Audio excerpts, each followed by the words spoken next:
Hey everybody, welcome to We Run on Reruns. I'm Amanda, and this is my brother, Eric. How's it going, everybody? Oh man, so these episodes included some of my favorite moments, got a little choked up even at one point, but also busted out laughing, so it was a whole range of emotions for me. Today we're rerunning episodes 5 through 8 of season 2. And I don't know about you, Eric, but I feel like this new structure seems to be working really well for us. I'm glad that we mixed it up, and hopefully you guys find it easier to follow along too. I think so. I hope the last episode was a lot easier to follow for everybody. I know it was easier for me to kind of keep all my thoughts together. So we'll see how people feel about it. And now here we are midweek. Yeah, I know. Yeah, that's the week's flying by, and we'd love to hear your feedback either way. So please help us. We're new. But we're covering 4 episodes now, twice a week, because we always have so much to talk about. So and we get to reach out to you guys now more often. So yay. But such, similar to the last 4, there's so many iconic scenes in these 4 episodes. Rachel getting over Ross, Ross finding out that Rachel was quote unquote under him. And everything that follows. We get Smelly Cat involved here. Yeah. Yes, definitely Smelly Cat moments.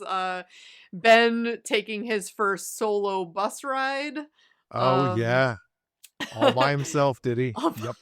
By himself, and horrifying subplot. But one of my favorite songs from Phoebe is featured as well. So and not Smelly Cat. A different song. Oh, well, yes, of course. Yeah. Yes, the other. But at the same time, I have to say, this first episode that we're going to get into doesn't really have a whole lot of any of that stuff. But I thought, it has a story that they don't ever really paint again in the series, and I think it's very realistic. So we'll see how this whole thing shakes out. Yeah.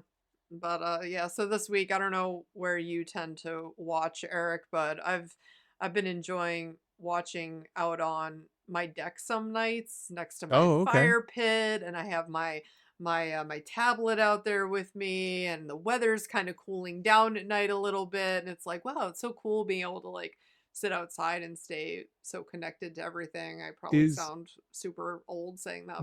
It never like ceases to amaze me. We are old people now. Yeah. It is okay. It's all right to admit that. Believe me, I'm about to go to work next week, and they're all going to remind me that I'm old and that they're the young people. That's right. So that's right. We'll see how that goes. Yeah. Anyway, the idea of sitting out on the deck, that's the best. That is absolutely the best. I will say our weather here has not been very deck permitting. A lot of heat or rain. So it's really not great. Every time I think I'm going to go sit out there, it starts raining. And it's like, okay. And then every now and then I'm like, well, it doesn't look that bad. I'll go outside, sit on the deck. It's 94 degrees outside. So if we could just chill with those things, that'd be great. I would really appreciate that. And I have a feeling that I will be doing a lot more deck watching come September. Yeah. Yeah. But it's in the plans for sure. Yeah.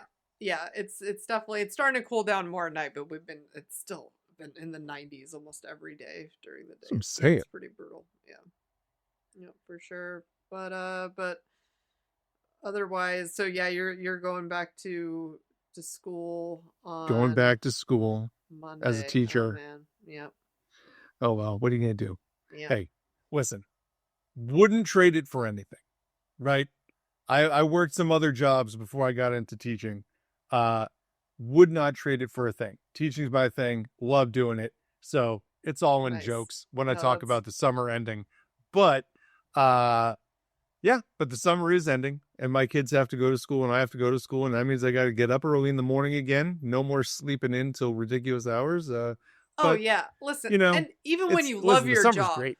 it's still work. I mean, listen, It's always work. it's a schedule that you have to adhere to. That's never, at least for me, it's like who wants to do that? So there's always Listen, that, no matter how I much was you gonna, like it. I'm gonna say this: when COVID was happening, and everybody had to educate their own children, everybody got Oh, really excited about how important teachers were for about 5 seconds, and then we went back against that. But you know what? Listen, I don't care. I'm in it. Like I enjoy doing it, and come from a line of teachers. My mom was a teacher. that's So was right. yours. That's yeah, yeah, yeah. We have that in I wish she common. was the same person. Yeah, But yeah.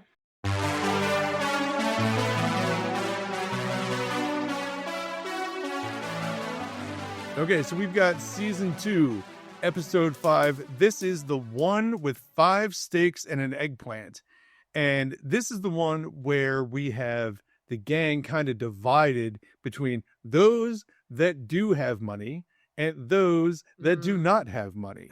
And they have to kind of come together to figure out what they should do. And Ross and Monica and Chandler, those who do have the higher paying jobs, end up going to the Hootie and the Blowfish concert, while the others stay at home guessing Joey's fingers. We also have this weird interaction with Chandler trying to date the girl from the answering machine. Oh yeah, yeah. So he's screening his calls, the girl calls, and then he goes down and meets her at the Central Perk. But let's talk about it. So Amanda, what jumped out at you for this one? Yeah, definitely the whole sequence with Chandler pretending to be Bob on the other end of the line is just it's something that you couldn't have as a plot line today because no one is leaving a message on someone's answering machine. So No, it's a nor is it just blasted aloud for the entire apartment to hear. right. Yeah, I was trying to remember how that worked. Like if you picked up the phone, it would still be playing through the answering machine. I vaguely remember like if you picked it up just at the right moment, like on the last ring, and the answering machine had already connected, then it would still for the be most I don't part, know.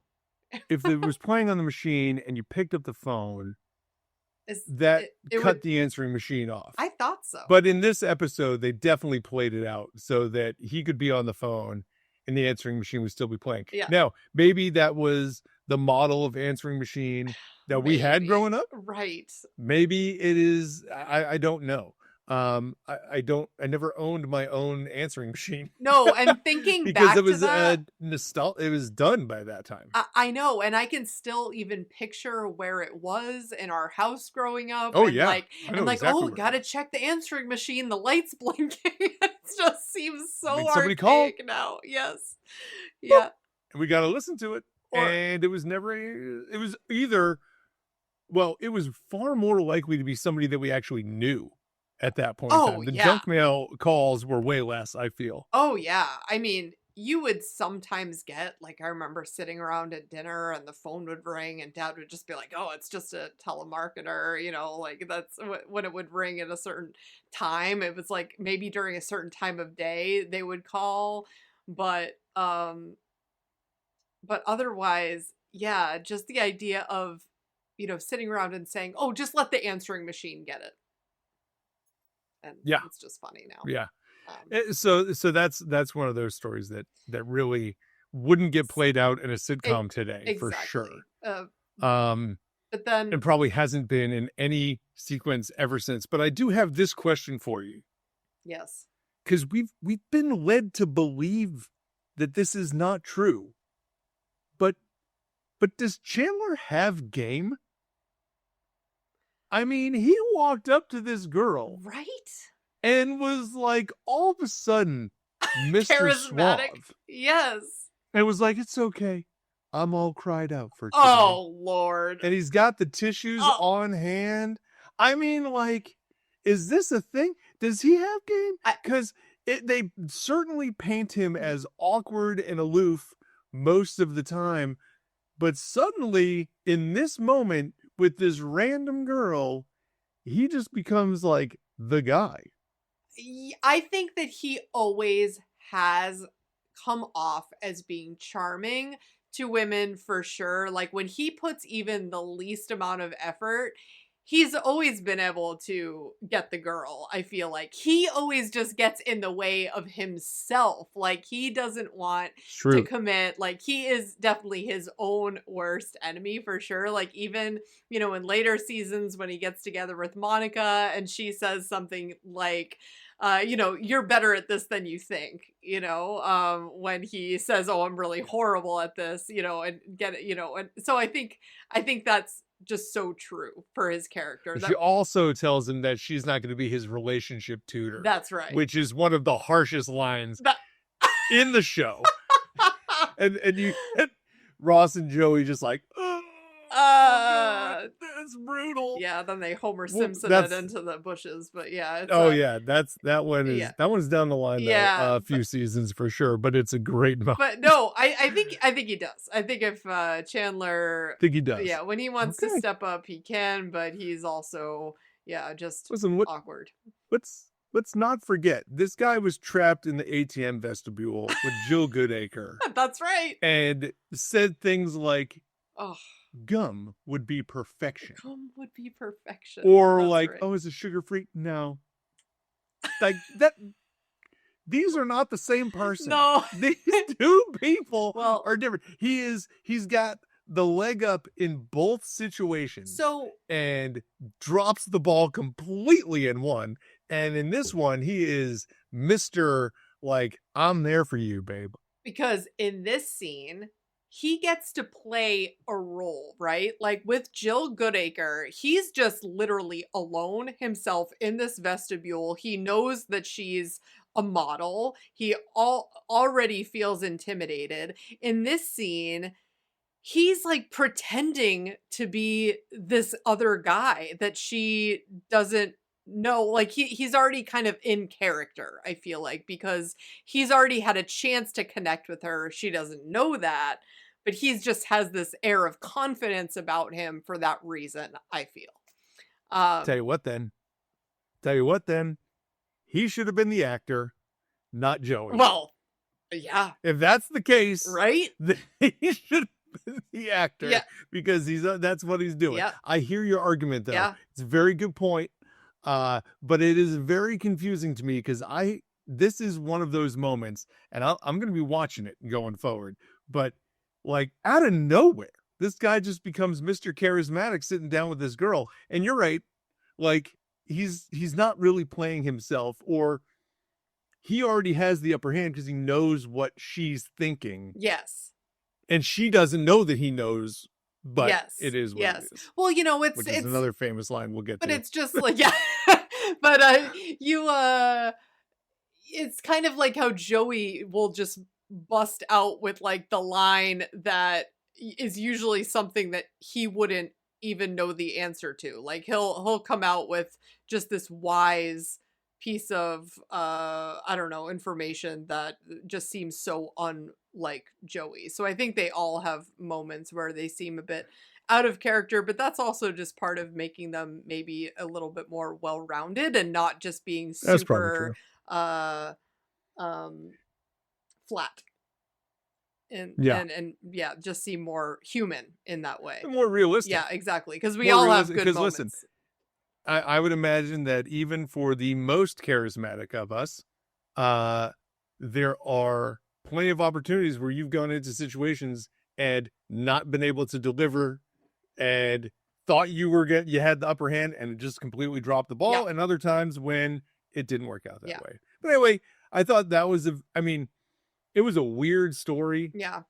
It's very, and like the fact that Ross is like listening in on this whole like conversation, real bad for Chandler. It's just terrible. Yeah. But the only thing I want to add on to this, I don't know if you've got anything else with that Chandler phone story, but the only other piece that I had was at the very end of the episode, she calls back and starts to leave the message, and then Joey sits up at the couch. This is like as the credits are rolling. And she starts talking about wanting to get back together with Bob again. And Joey jumps for the phone and like his feet catch on the couch and he never gets the phone and just pushes it into the kitchen and just the whole thing falls apart and crumbles. And I watch that scene every time and go, I think he was supposed to get the phone. Right? I think he's supposed to get the phone. I think in the script, he was supposed to get the phone and pick it up. And maybe fumble it a little bit, but like, the whole scene. But like, I think he legit dropped the ball and fell and like slid the phone across. And it was funnier the way it happened. Like, that's funnier than getting the phone and picking it up and going, how are you doing? Yes. And having the episode end that way. Yeah. You know? That's so true. Yeah. Right. Yeah. I don't know if it was or not. I know. But I like to think that he was supposed to get the phone, and it ends up being one of those bloopers that just stays in. I agree. Yeah, that totally could be the case. Yep. But yeah, and also them featuring Hootie and the Blowfish in this episode was great. You even get like a moment of one of their songs. They were such a big band at this point that like that was. Huge. Although I do always find it funny seeing that scene where they're in.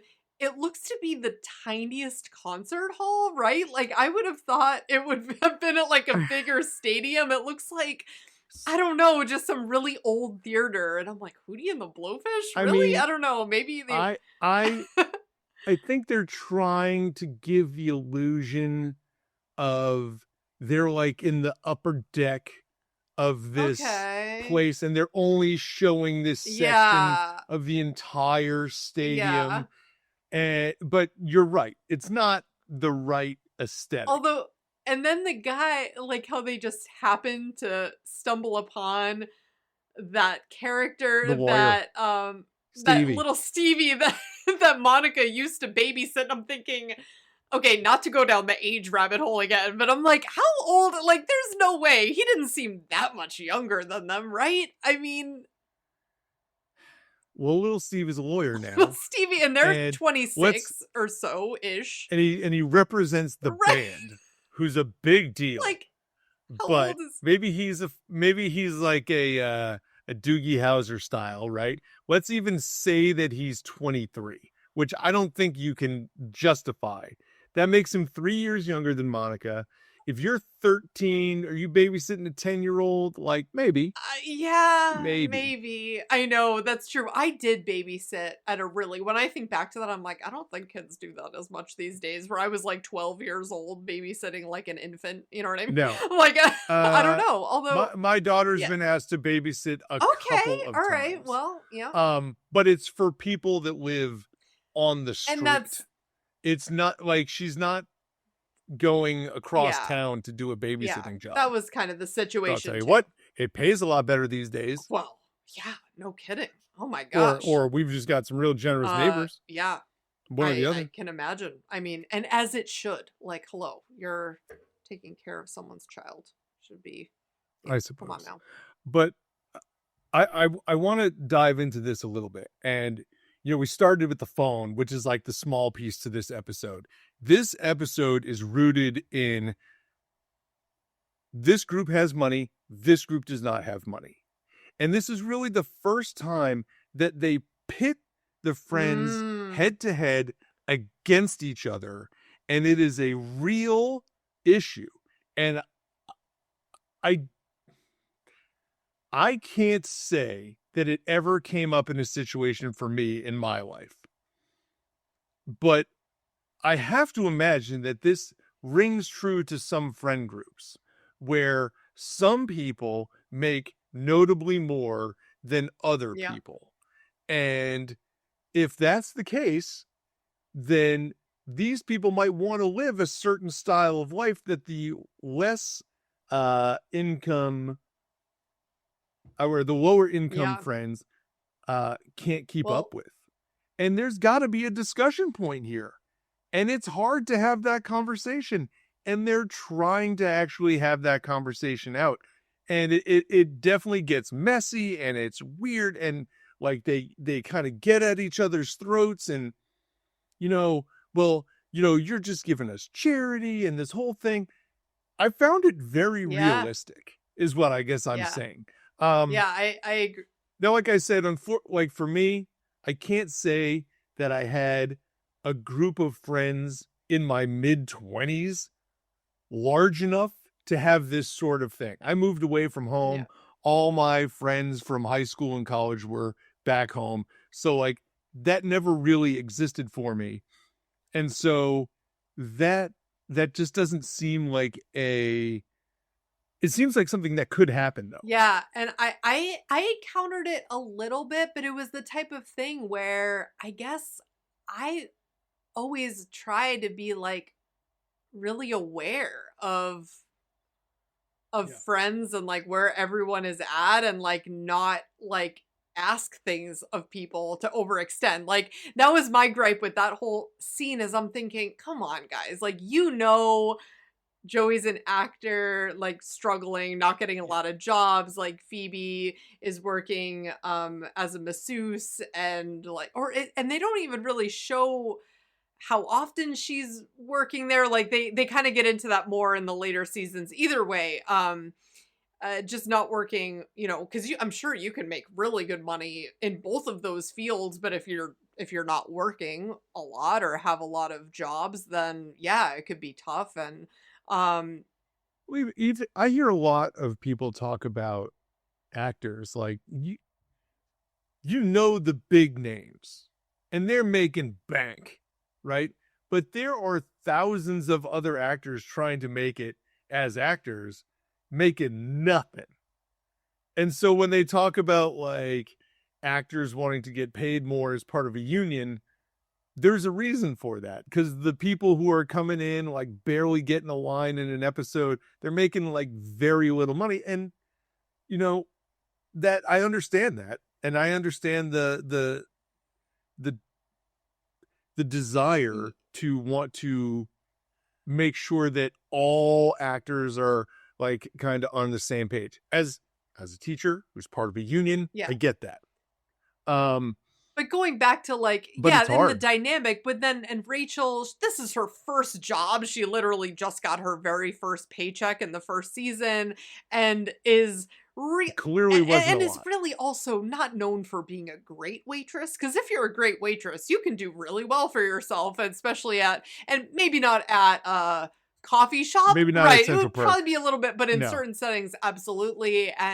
But yeah, again, I just feel like it's shocking to me how like Monica just is completely oblivious, like doesn't really show understanding of, oh guys, let's just pitch in let's go out to this nice restaurant, and they just want to split the bill evenly when clearly people have gone out of their way to order just a side salad and a soup. I mean, I would look at that and never expect them to just split a bill. That seems just kind of bizarre. Yeah, I think so. I think you and I are going to look at this one a little differently. I understand what you're saying.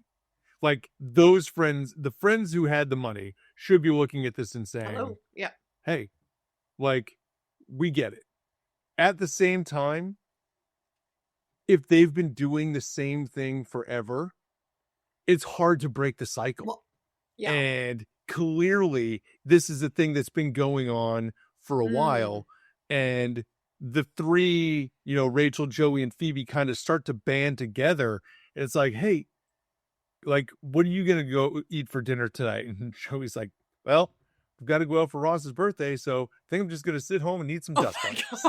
And it's like, right. Yes. Right. These guys got nothing. Yeah. And no better line. And I know I already said it earlier, but like no better line is said when Monica is talking about going backstage at a party, having her neck sucked on, and we were sitting home just trying to guess Joey's fingers. Yes, because they go to like they're at the Hootie and the Blowfish concert, and Joey's like, come on, one more time. One, no. Two. Well, because they end up not only going to the concert, but because they run into Monica's this kid that she babysat for that's now managing the band, they end up at this after party with Hootie and the Blowfish, and then Monica ends up making out with the Blowfish, and and so she's like, because chaos. Rachel's like, is But that a hickey on your neck? And she's like, oh no, yeah. But you see, the funny thing is you see them all rally together at the very end, because then Monica loses her job. Yeah. And the check comes for her coffee. Right? That'll be like $4.16, something like that. And Joey's like, oh, you don't have to worry about that. Joey with no money. You don't have to worry about that. And he looks at it. We've all heard it's $4 and something. And he's like, ooh. Like, he's got no $4. So he just looks like, hey, Chandler, you got $5? He's like, yeah. And so immediately you can see them like come back together. And all that really has to happen is Monica, Chandler, and Ross have to have some awareness. Yeah. That's all that, like you're saying, that's all that has to happen. But and I remember the line now when Rachel asks Monica, is that a hickey? And she just goes, no, I fell down. Yeah. It's like, wow. Yeah. And right. But I think it definitely is an awkward conversation, but I agree. I think that they handled it super realistically, where no one really wants to talk about money at all. They just all get really, really quiet and awkward at first, and then it does get a bit contentious. I especially love how Phoebe kind of like flips out at everyone. That is just a great Phoebe moment, because she gets really passionate about where they're at and kind of standing up for the rest of the group. So yeah, absolutely. Let's go on to the next one here. This is now season 2, episode 6, the one with the baby on the bus. And we have 3 kind of separate storylines happening. We have Ross, who is allergic to kiwi, we find out, having to go to the doctor for a shot because his tongue swells up from the kiwi that he ate. We have Joey and Chandler then being left to take care of Ben while he's at the doctor's office. And we also have Phoebe, who is now trying to play at Central Perk, but being told she can't because they've hired somebody who's like a professional singer. And she ends up playing outside on the street through this person's performance. So, which one of those you want to tackle first? Yeah, when they're all at the apartment in the beginning, and Ben just cries every time that he's handed off to Monica, and she's just like, she's getting really upset because she says something like, well, what if my own kids hate me? And Chandler looks at her and says, Monica, do you know how long it's going to be until you have to deal with this? You don't even have a boyfriend yet. And then he just looks at Joey because he can tell, oh my God, why did I just say that? Why did I just like insult her or like really pick it like one of her wounds that way? And she just looks at Joey and he goes, Joey, she does not look fat. Very similar to, oh my God, this parachute is a knapsack. Like, just how do I bail out of this real quick? Yeah, the idea that he just turns right at Joey and throws him right under the bus. Yeah, awesome. Yeah. And then right after that, yeah, the scene where Ross is eating the pie that has the kiwi in it and he's allergic to it. Just something about, and I'm not even going to try to impersonate how Ross sounds in that scene, but as his tongue gets more and more swollen, it is hilarious, him trying to tell the guys what to do to take care of his son while they're while Monica is like forcing him to go to the doctor's office, and you just can't understand anything. I think at the end he's telling him, I trust you guys. I trust you guys. I think that's what he's trying to say, but you can't really. The first half of that, and then when he's like, a throw, like, I don't know what I think he's saying. I trust you. He I just saying nothing as far as I'm concerned. Like, that is nothing. But Joey understands because, he's got an Uncle Sal who has a big tongue. Oh my God. So, yeah, I mean, the only part of that is weird to me is Monica is so anal retentive about everything. She doesn't know that Ross is allergic to kiwi. How is that right? Right. I agree. I was thinking that same thing. I'm like, she would be the one who just had this mental catalog of everyone's any possible ailment for ants that she hasn't seen in 10 years. Right. That's who she is. That's right. Yeah. I don't understand that one. And then how terrified Ross is about getting a shot too is just insane. I'm like, come on, dude. It's bizarre, right? But at the same time, everybody's got their thing. And so I get it. Yeah. But you don't see that. Well, I don't know. I don't feel like I would see that in a lot of adults. It definitely is an interesting moment for Ross. But it definitely then leads to him almost breaking Monica's hand in half. Because she's like, okay, you squeeze my hand, not so hard. And then the shot goes in and just wrenches down on it. My gosh. Yep, it has to be an injection and it has to be now. But then the scene, as Ross is going through this, Phoebe is, she's going through a tough time at Central Perk because she normally just is playing her music for an audience that's just kind of coming in and out and it's not her profession. She's not getting paid for it. She's just doing it because she loves it. Yeah. And then Stephanie comes in, who actually knows all the chords. Yes, I have that written down too. Stephanie knows all the chords. Yeah, so Stephanie, who's actually played by Chrissy Hind from The Pretenders, comes in and is just an amazing musician, and they want to pay her to get up and play for the audience instead. And so Phoebe is outside, just sitting on the curb. Terrible. And as the door opens, you just hear her screaming her lyrics to the inside, while Chrissy's trying to play, or Stephanie rather, in the episode is trying to play. I will say this: when Phoebe is kind of warming up at the beginning, she's doing a song about shampoo, and the line "and Tegrin spelled backwards is Nurgit." That's one of my favorite lines. Oh, she's got so many good ones, but that one is just stuck in my brain. I don't know why, but I always forget that that's one of really the first times we actually hear a full song from her is this episode where she sits down and she's playing that. And then, later we get the first rendition of Smelly Cat, as far as I can remember. Yeah. And it's actually played by Stephanie the first time. That's right. She's the one playing that's it. A good point. Yeah. But Phoebe is teaching it to her. Right. But the song was, I'm in the shower and I'm writing a song. Stop me if you've heard it. My skin is soapy and my hair is wet. And Tegrin spelled backward is Nurgit. Yeah.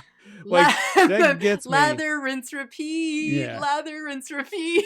Lather, rinse, repeat. And it's just as needed. As needed. Yeah. Listen, Phoebe's songs all have the same pattern. It's 3 lines of decent and then 1 line of what the heck is that? And when she says and Tegrin spells backwards is Nurgit, that just makes me laugh every time. I had to think, I'm like, what is Tegrin? And I guess it's a shampoo brand, isn't it? Yeah. It's a dandruff shampoo. I'm like, I had to actually look at that. I'm like, I think she's saying Tegrin? Yeah. Well, that's Nurgit. So, yeah, it's Nurgit.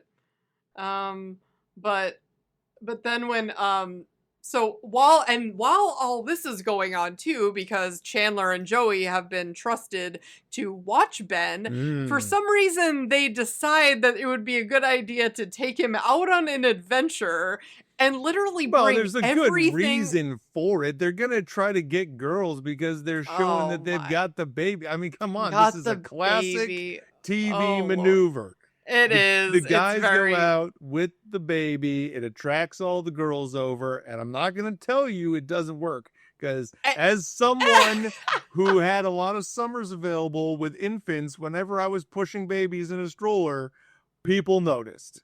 I can't explain it. It's great. Well, did you bring like all of their playpens and like every toy that they had? I'm like, what are they doing there right was now? A little bit of an aggressive,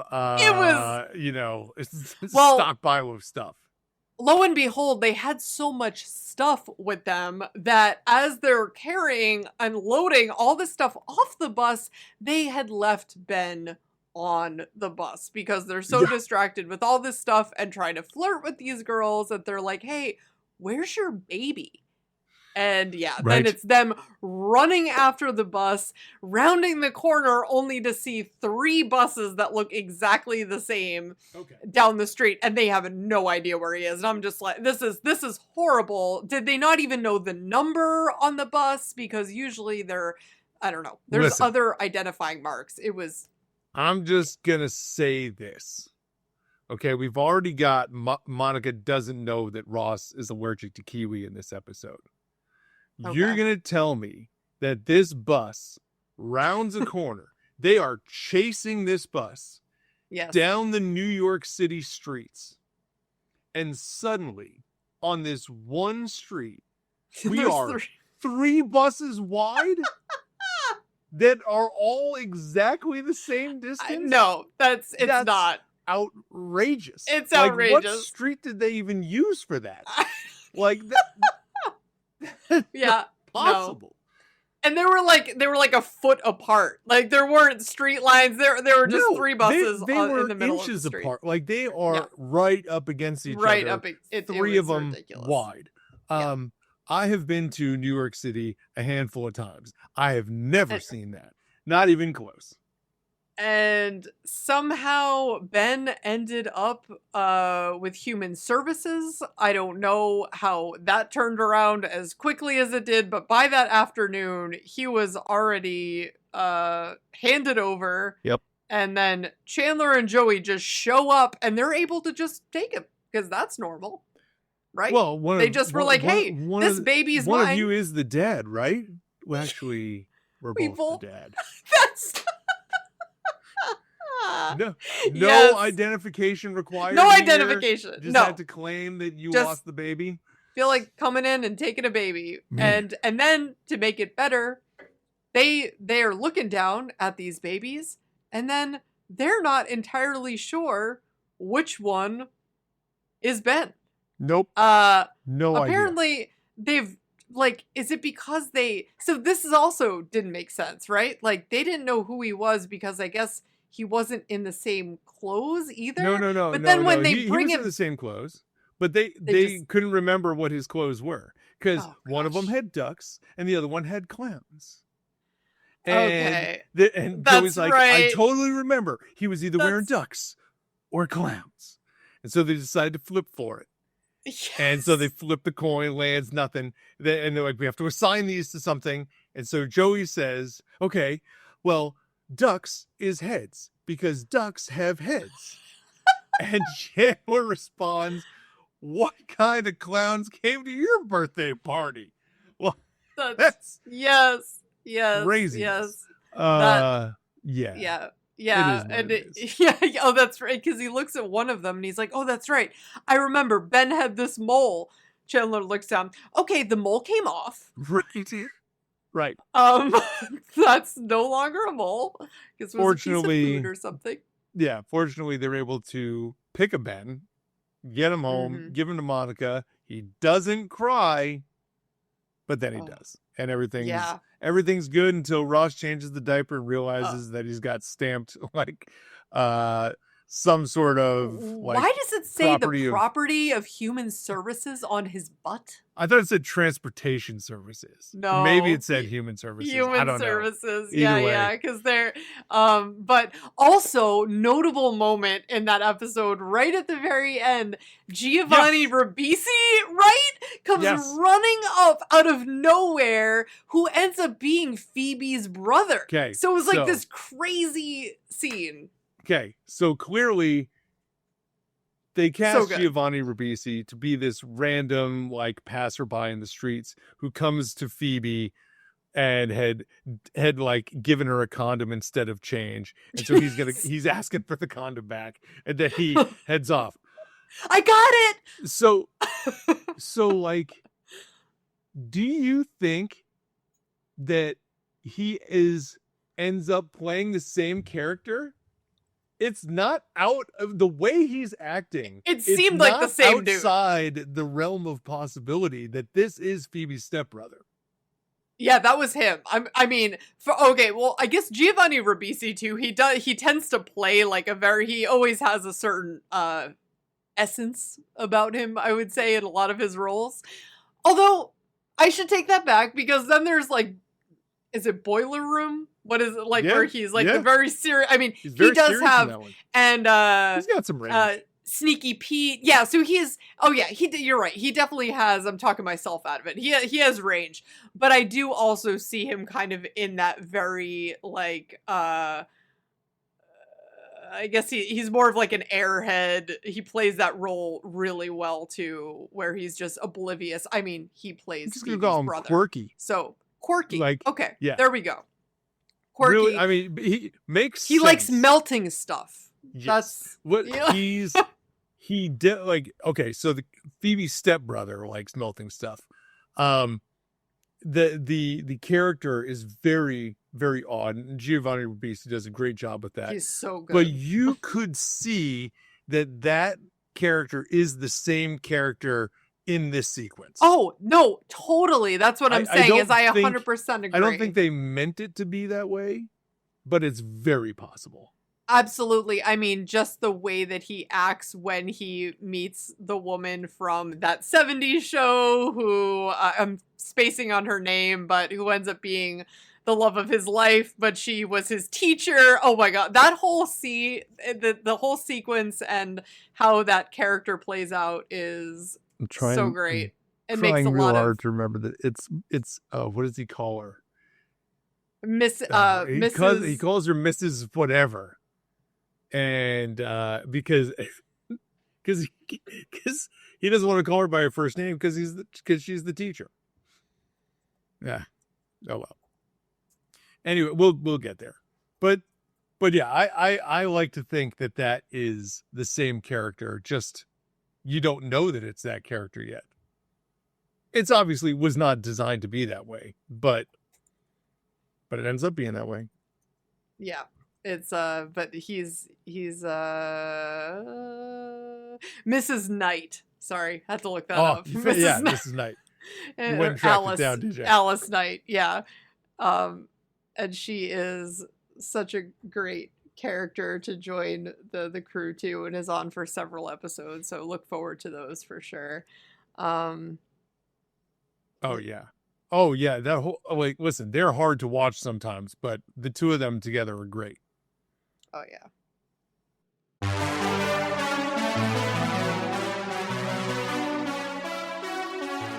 Okay, so this is now season 2, episode 7, the one where Ross finds out. In this episode, we kind of have 3 separate stories going on. We have Joey and Phoebe kind of troubleshooting a problem that Phoebe is having with her boyfriend, who we never really meet or know anything about. Chandler and Monica are now working out because Phoebe pointed out that he may have gained a few pounds, and Monica, who's now fired, has nothing better to do. And we also have Rachel going on a date with this guy, Michael, who has been set up by Monica. And we end up with the moment where Ross finds out how Rachel feels about him. Classic scene. I feel like we kind of have to start with that part. That's the big deal here. Oh Unless you want to get gosh. the other two parts out of the way first. Well, yeah, let's go in sequential order. Yeah, because that moment, I mean, that'll just end up it's so good. But yeah, at the beginning where Phoebe points out that Chandler's put on a little bit of weight, and and Monica is having him do these insane workout routines because she's super intense about everything, and like Eric said, she has nothing better to do than put all of her energy into this. And these projects, and Chandler is just then suffering, and she's like, she's insane. The woman is insane. She has me doing butt clenches at work, and now they won't bring my mail to me anymore. And and then Phoebe dating this guy who won't sleep with her, and that whole exchange where she's trying to then get advice from the guys on how to basically coerce this guy into being with her, which ends up really, I just love Joey's line after all of that where he's like, "This man is my god." Yeah, he says, so let me get this straight. He got you to beg to sleep with him. He got you to say that he never has to call you again. And he got you thinking this is a great idea? Oh my god.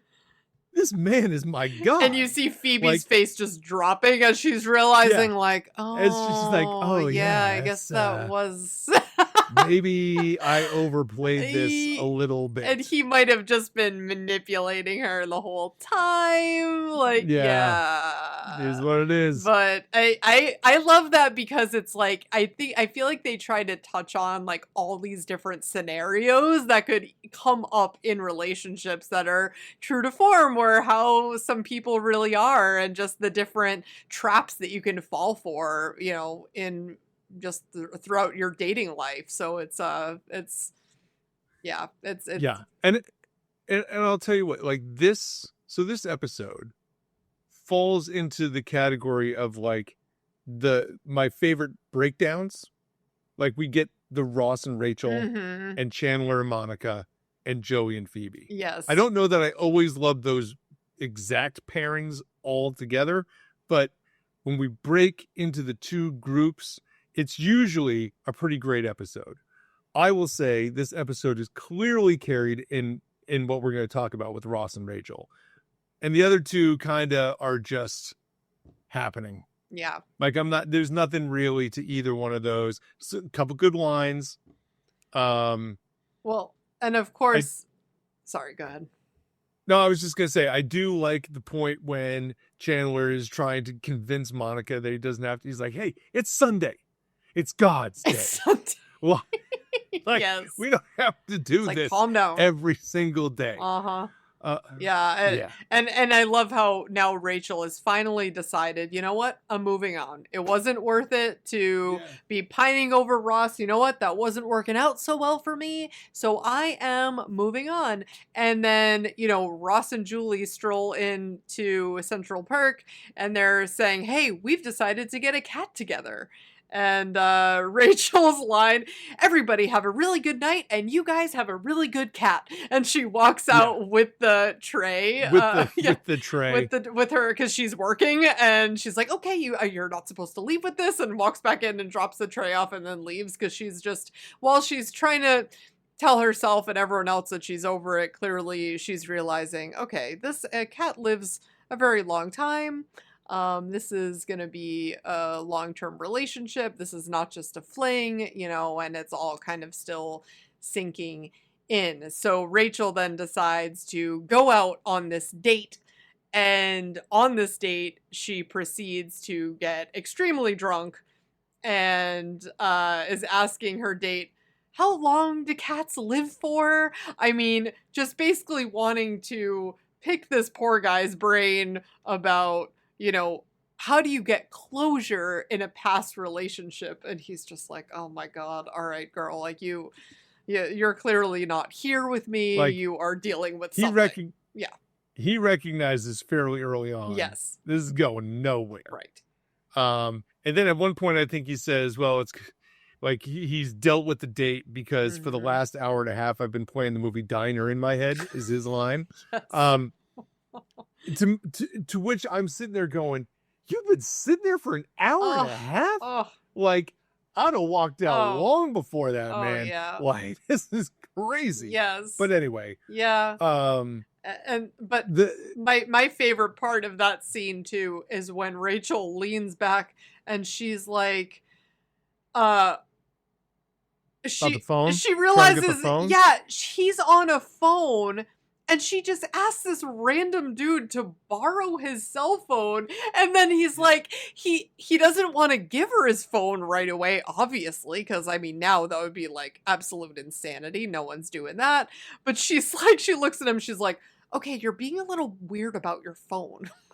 It's, okay. I love that. So I want to go back to our very first episode. And I talked about like how technology had changed. Like, they didn't really have cell phones at the time. So let me stand corrected. This is now the second time we've seen a cell phone. You're right. Yes. Cell phones do exist. Right. But the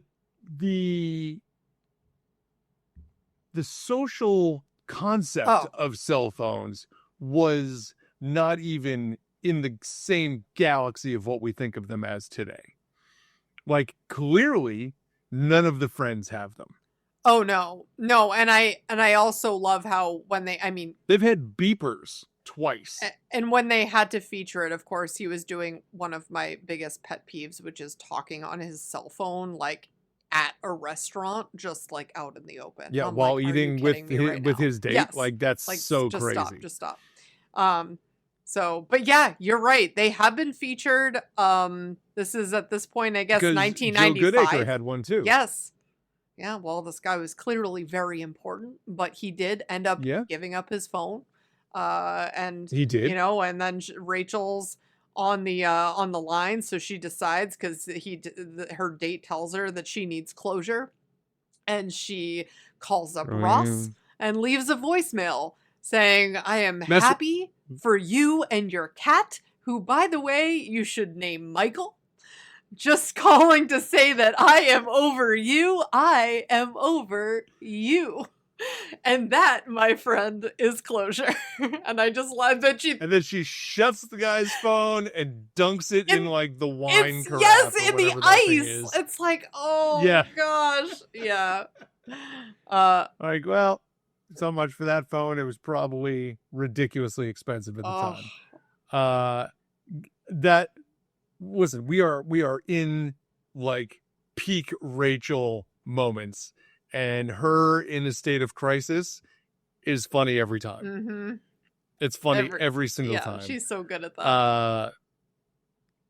So that is one piece of this, but that leads us to the second piece, which then happens when she is back at the apartment, doesn't remember any of this because she was too drunk.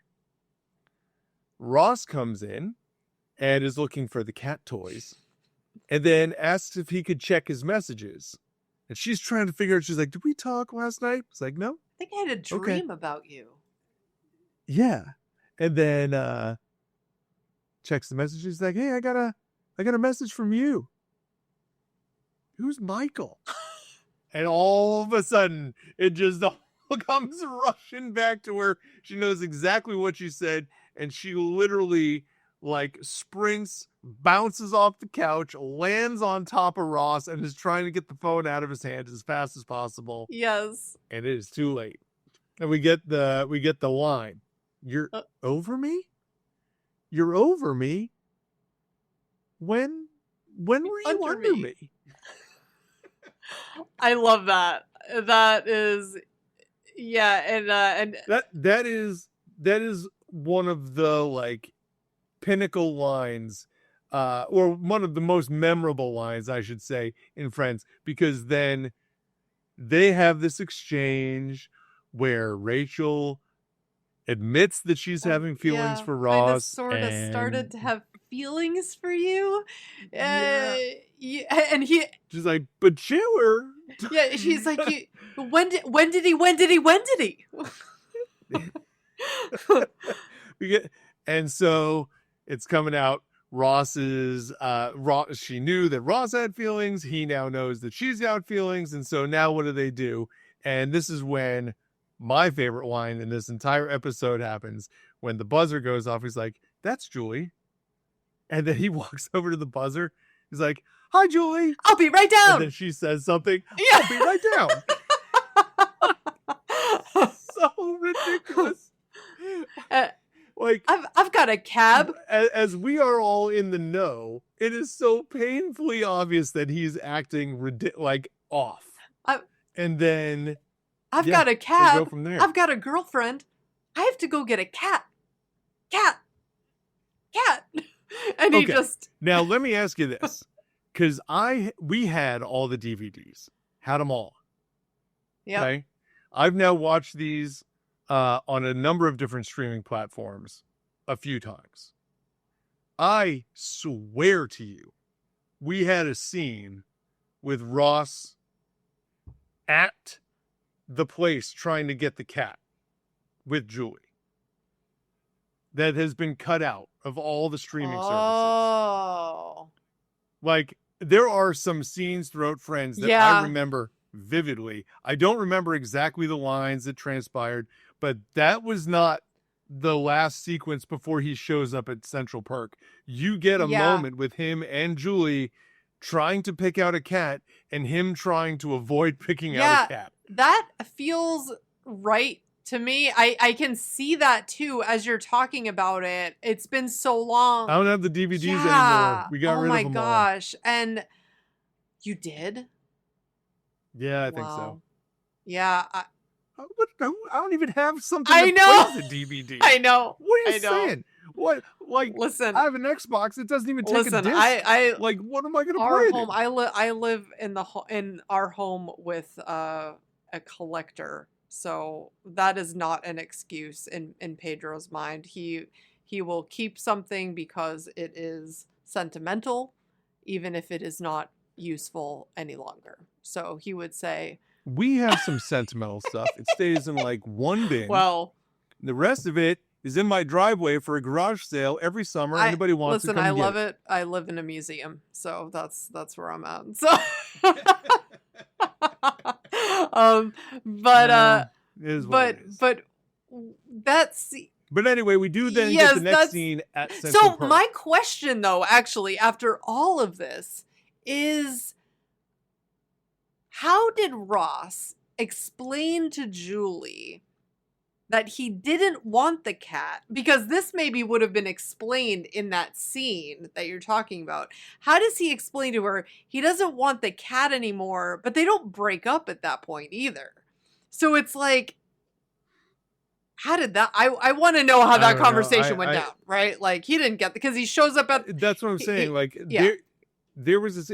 And for what it's worth, there is that scene in almost every Friends episode. I don't remember it in every one, but when I do remember it, I'll try to bring it up, and hopefully somebody out there in the world can be like, yes, Eric, I'm with you. I remember that scene too. Because I know all these streaming services like it's so true because they're basically running like the TBS broadcasts of them, and the original airing was probably like 2 minutes longer, and they got to get an extra ad in or so. Because then when he shows shows up back at Central Park, and he's like, I didn't get the cat, and then I didn't get a cat.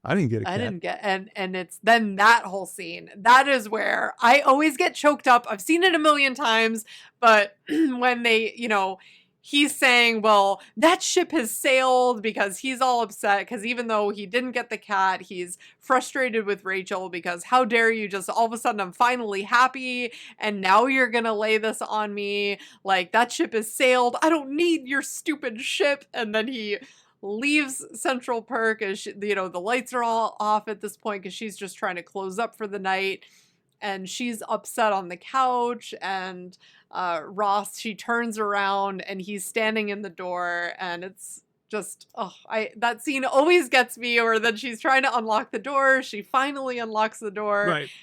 Oh, I love that. Yeah. Like, it's supposed to be this great moment where it's like they're running towards each other, except then she can't get the door unlocked. Yeah, so they add the level of comedy always, which is awesome. Yeah. And he has to like instruct her how to like unlock the door because it's like at the bottom. And like you're the one who can lock this door. You can't figure out how to unlock this door. She's all flustered, not thinking about it. And then she finally unlocks the door and they have their first kiss in the rain. And there's, I think it's a U2 song. Yeah, it's With or Without You is playing in the background. And it's just so good. Classic. But then I'm not going to lie. My favorite part of that scene is in the next episode. Okay. So let me get to the next episode. Which is season 2, episode 8, the one with the list. And I'm not going to make a long synopsis here about this. This is the one where Chandler gets a computer and the guys are trying to do the pro and con list on whether or not he should go and date Rachel or Julie. And then Rachel finds out. But to get back to what we were just talking about, this episode opens with the girls, like Rachel saying, Ross kissed me, and they're all going through all the great details and how wasn't it, and blah, blah, blah, and whatever. And then it gets to the guys, and he's like, and now I kissed her. Tongue? Yeah. Yes. Cool. And then just eating pizza. That's it. Like, that is the best. I know. I love that. Thing. Yeah, just like, and I'm true to form. I'm really glad that they took that scene though and carried it into the next one. Because it was such a pinnacle scene that instead of just opening Friends with anything, you open it with exactly what everyone, when it was happening, everyone's talking about the kiss for a week. Yes. You have to remember how television is. It wasn't on Netflix. They didn't put all 24 out at one time. They said, you gotta wait 7 days and then you can watch again. So for 7 days, everyone is talking about Ross and Rachel and their first kiss. And then the episode starts and they get right back to it. And that is smart. I am sorry. I have a big problem here. Uh-oh. Monica's reaction to Rachel describing the kiss with her brother is just wrong. And this comes up a few times in this show where I'm like, no. Like, you're his sister. You would not be like, give me all the juicy details. Like, no, stop. So, to be fair, I never dated any of your friends. So, we don't know how this would have played out. No, not like that. But it is the the way that the way that Monica blurs between being Ross's sister and Rachel's friend is a very fine balance. And sometimes it's one more than the other. And in this situation, she's clearly Rachel's friend, not Ross's sister. And she's just thinking of the girl's experience, like through the like the female experience. Yeah, but I hear you. But nope. That's still that could be an argument that's made. I still do not stand by it. I think that's what they were going for. Wrong.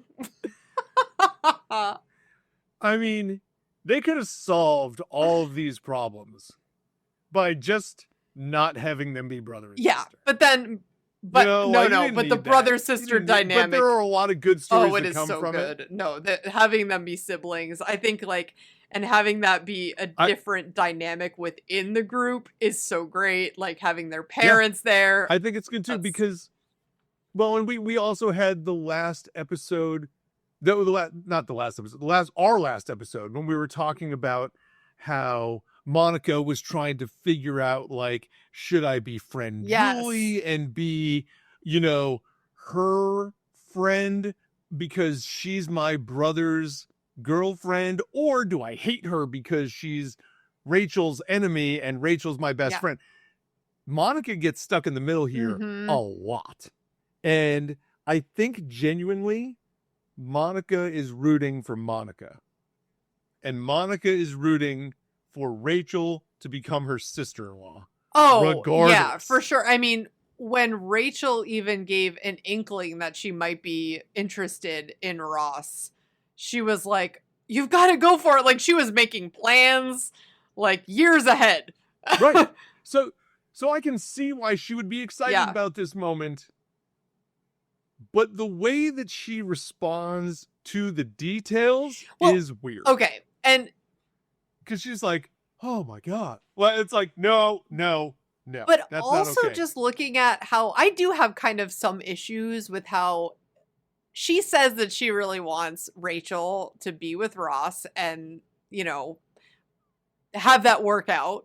But I do feel like also she's a little bit of an opportunist with whoever he's with, because then it's like she was rooting for Julie to Ross a bit, which you would think if she was more pro Rachel that she would have at least been like how you mentioned the guys were like pushing Ross toward Rachel, always like rooting for him. I feel like she was more like even in later seasons, girls where even in later backs. Seasons where Facts. Ross ends up dating oh my goodness, now I'm spacing the Emily, right? Like from England. And she's like, all of a sudden she knows that Rachel still has feelings, but she is like, oh, you know, she wants him to live out her story about being with someone from a foreign land, as she puts it, like another country, and is all for it. And I feel like you're right. She doesn't have her back in the same way that the guys have Ross's back. And it always messed with me a little bit. I'm like, why would you suggest, like, wouldn't you be encouraging Ross? Because I feel like the smallest amount of encouragement from Monica would have like easily pushed him in Rachel's direction, and she did not use that influence. No, she did not. But it made the story funnier but too. Again, so. I think this is just how human nature works. On some level, Monica probably wants to be married first and have the kids first. Well, that's what Rachel has said. And the guys don't care. The guys are just and you know, gross. It's also to create tension on the storyline, and you know, you can't have them get together right yet.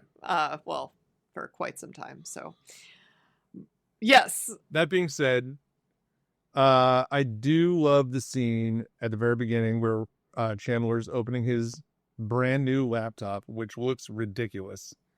And he's like 12 megabytes of RAM, 500 megabyte hard drive, built-in spreadsheet capabilities, and a modem that transmits at over 28,000 BPS. Like, what? That you can't even do anything with that right now. You can't even find a flash drive that, and people don't even use flash drives anymore. Let's put it that way. 12 megabytes of RAM. What are you running with that? Nothing. Built-in spreadsheet. Have you heard of the cloud? Like, it's a little wild. But they get going through this whole thing, and they make the list, which is wild.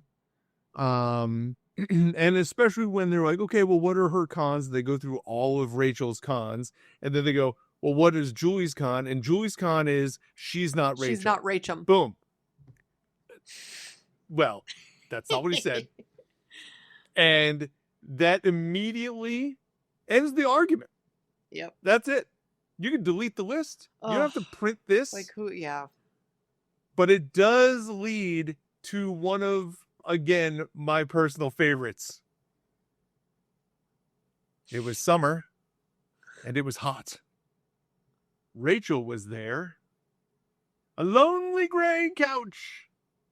Oh, look, cried Ned. And then the kingdom was his forever in the end.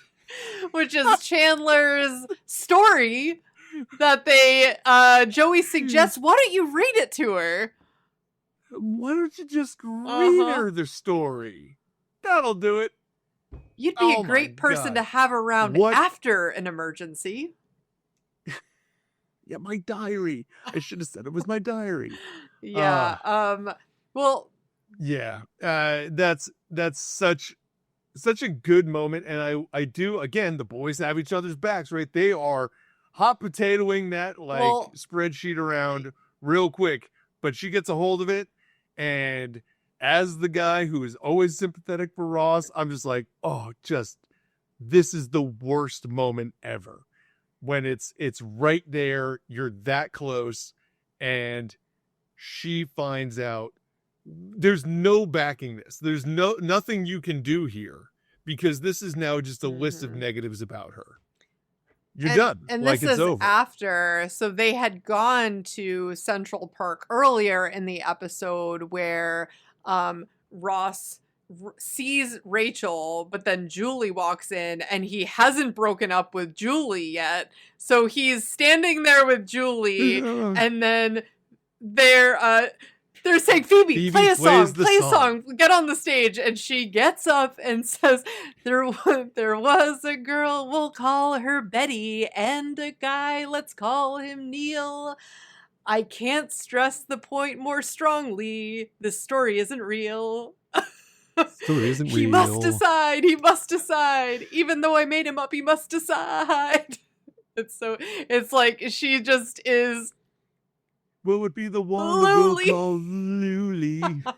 It's like, oh my gosh. Again, it's sort of like, wow, you really don't have there. But I mean, how obvious. Julie is just standing there, like, bopping her head to the song. It's, oh my gosh. She has no idea what Phoebe's going on about. And, yeah, also in this episode, we have Michael McKean, who I love from Christopher Guest movies like Spinal Tap and Best in Show. He's also on Coneheads, Better Call Saul. I love this guy. But anyway, he like has this cameo where Monica's trying to get a job, and he's selling this product called Mocklet. And sounds bad. Oh my gosh. And so he's like, yeah, it could be, the new Thanksgiving treat. We don't have like a Thanksgiving dessert yet for chocolate. It's like, oh God. Yeah, don't mind what it fizzles when you eat it. And just waiting for it to stop bubbling and crumbling. Like, it sounds awful. But yeah, I just love that his he probably isn't on the show for more than 2 minutes in total, but it's a great moment. No. I mean, the other thing, the other piece, random little moment that I'll get to. Love when Ross gets Monica to turn on the radio. And he's dedicated a song, and Rachel calls at the radio station and gets them to stop playing the song, right? That's one thing. And the laugh track, where the audience laughter is laughing at this point. And what gets missed sometimes is the radio DJ still talking. And she says, well, why don't we devote our time to a couple that stands a chance? Avery, Michelle's sorry that she hit you with her car, and she hopes that you two will work it out. Like, that's the couple that is going to work it out instead of, someone who Ross, if you're listening, I don't want to play your song anymore. No. Oh man, that's there are some like real funny random lines for a episode that is largely just emotional. And I'm just throwing out the Mocklet section. Like that's just filler. Yeah, well, there are some great lines. I love the one where, Ross is so torn between Julie and Rachel. What do I do? And Chandler's like, oh no, 2 women love me. My wallet's too small for my 50s and my diamond shoes are too tight. Listen, what are you going to do? What are you going to do? Yeah. Some people have it like that.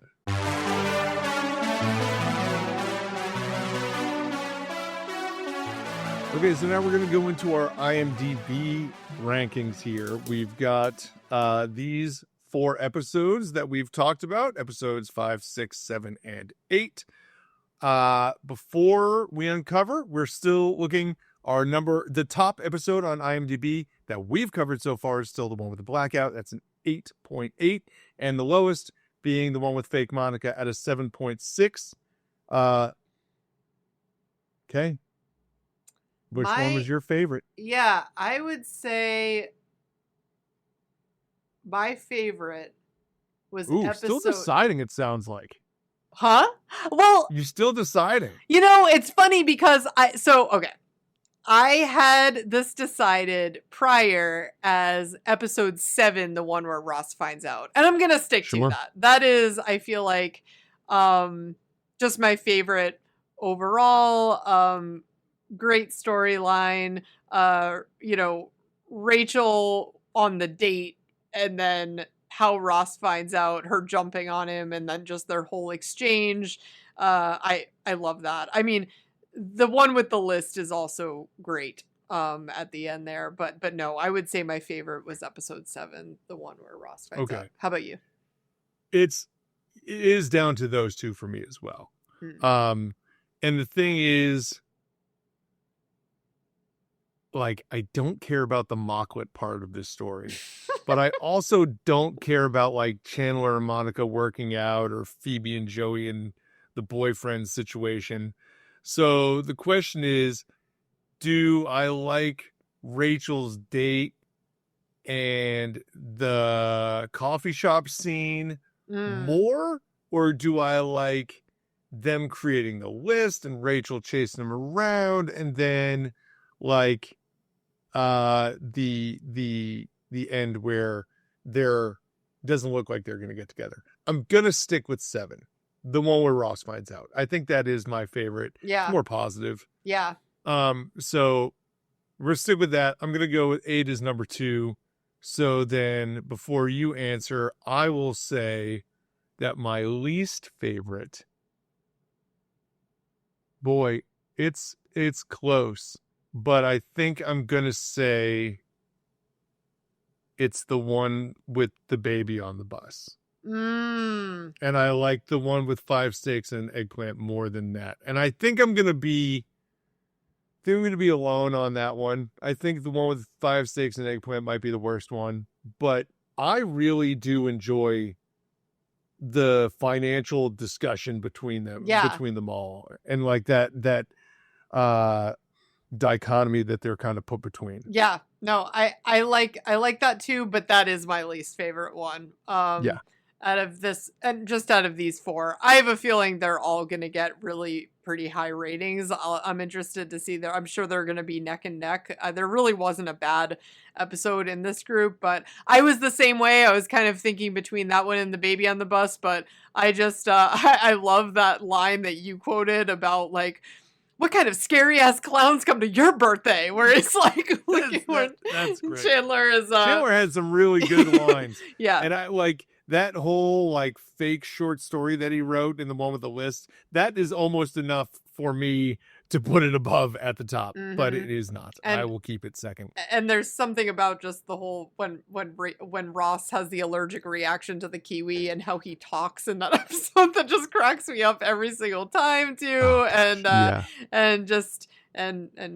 Phoebe, just the whole her playing outside and then having Giovanni Ribisi run up. There were just a lot of moments in that one that I gotta say, I feel like the baby on the bus itself was just such like a random part that I'm thinking that's why you chose that scene, because it sort of just is bizarre and takes up a lot of the episode. It's so but weird. Yeah, it's very weird. But like I'm more interested in the Phoebe not being able to play at the coffee shop scene than the baby on the bus section. Yeah. Just is what it is. And like, so like when it comes down to when it's my favorite, I'm usually trying to like figure out, okay, well, which one of these had sections that I really didn't like. And like I said, my favorite episode was episode 7. I don't care about Chandler and Monica working out or Joey and Phoebe with the boyfriend much, but the Ross and Rachel section is 50% of that episode. Yes. And it is bangers all the way through. Yeah. From Rachel leaving the coffee shop with the tray, to the date, to them finding out, to then the coffee shop at the end. Like, great. So what is, so here's, what does IMDb say? Here's the actual rankings. In last, now granted, let's remember this, in last of these four with an 8.1. Wow. So that tells you enough right there. Yeah. These are all good.